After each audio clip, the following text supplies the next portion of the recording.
been a few months, I think or so, since we decided to let things go. Been hard on my heart, cause I second guess every decision. I guess I regret not giving it more time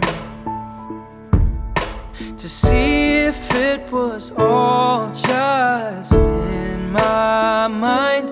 Maybe I was wrong.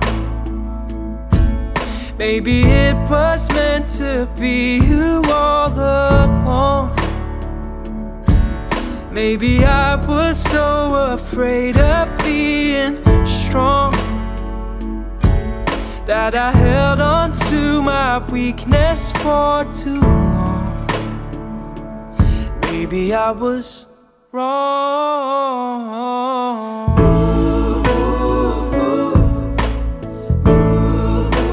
Maybe I was wrong.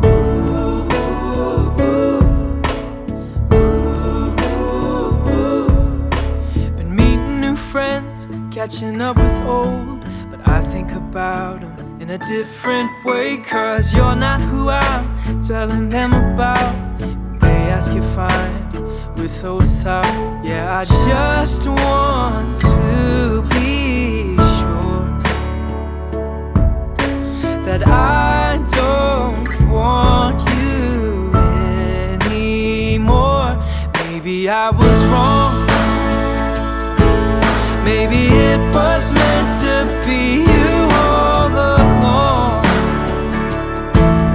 Maybe I was so afraid of being strong that I held on to my weakness